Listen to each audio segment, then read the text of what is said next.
안녕하세요. 제도전의 치우입니다. 2020년 정도가 되면 부동산 시장이 조금 지금보다는 좀 많이 바뀔 것 같습니다. 그런 시장 속에서 일반적인 투자자가 살아남는 법하고 또 실수요자가 살아남는 법하고는 좀 차이가 분명히 있겠지만, 그래도 어느 정도는 투자자 입장에서든 아니면 실수요자 입장에서든 알고 가는 것과 모르고 가는 것은 좀 차이가 있다라고 보여집니다.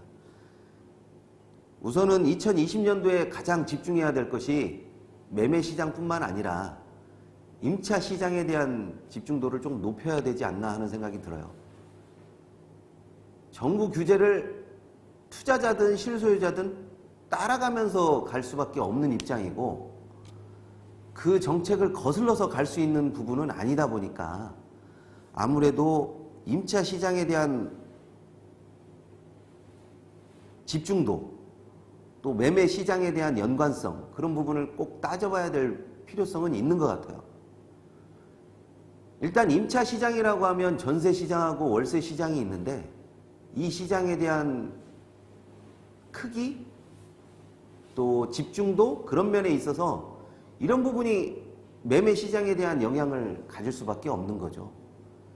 그러다 보니까 어떤 개별 장사가 이어진다, 또 어느 지역은 괜찮다, 어느 지역은 괜찮지 않다, 그런 부분에 대한 생각은 조금 많이 감쇄가 된다라는 생각이 들어요.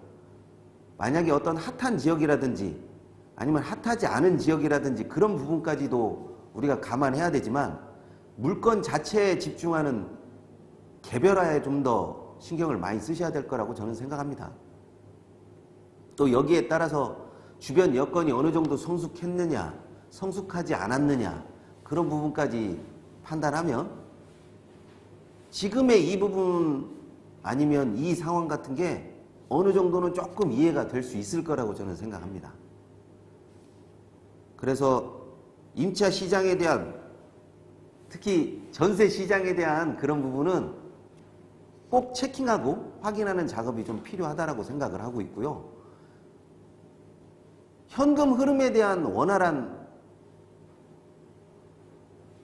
그 책정, 분위기, 그런 것까지 파악하시려고 하면 임차 시장을 꼭 좀 확인하시고 들어가야 되는 게 맞는 것 같습니다. 반드시 부동산이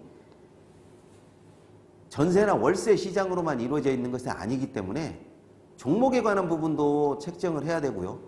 또 종목이 아닌 부분도 어느 정도는 우리가 판별해야 될 수 있다라고 생각을 합니다.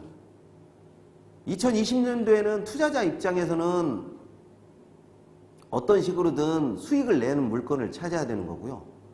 실수요자 입장에서는 좀 더 자신에게 맞는 물건, 자신에게 좀 더 저렴한 물건 등을 찾아야 이게 조금 시장을 조금 원활하게 타고 넘어가는 그런 흐름이 있을 거라고 저는 생각합니다. 많은 부분에 있어서 2020년도가 바뀌어질 수도 있고 바뀌어지지 않을 수도 있겠지만, 어느 시장이든 힘들지 않은 때는 없었어요. 힘들어도 어떤 식으로든 그 부분을 넘어가고 그 부분을 타고 흘러가야 되는 것은 투자자의 숙명이기 때문에, 투자자든 실수요자든 어떤 식으로든 부동산 시장에서 끝까지 살아남으시기 바랍니다. 제가 잘 하는 말 중에 센 사람이 살아남는 게 아니라 살아남는 사람이 센 사람이 되는 것이죠. 임차 시장에 대해서 개별적으로 이야기하는 그런 때가 또 있겠지만, 오늘은 신년이고 또 새롭게 시작한다는 의미에서 어떤 거에 집중해야 될 것인가에 대한 이야기를 조금 했는데요. 다음번에는 좀 더 개별적인 이야기, 조금 더 깊이 들어가서 무엇을 어떻게 봐야 할 것인가에 대한 이야기도 빼놓지 않고 착실하게 짚어보겠습니다. 오늘은 여기까지 하겠습니다.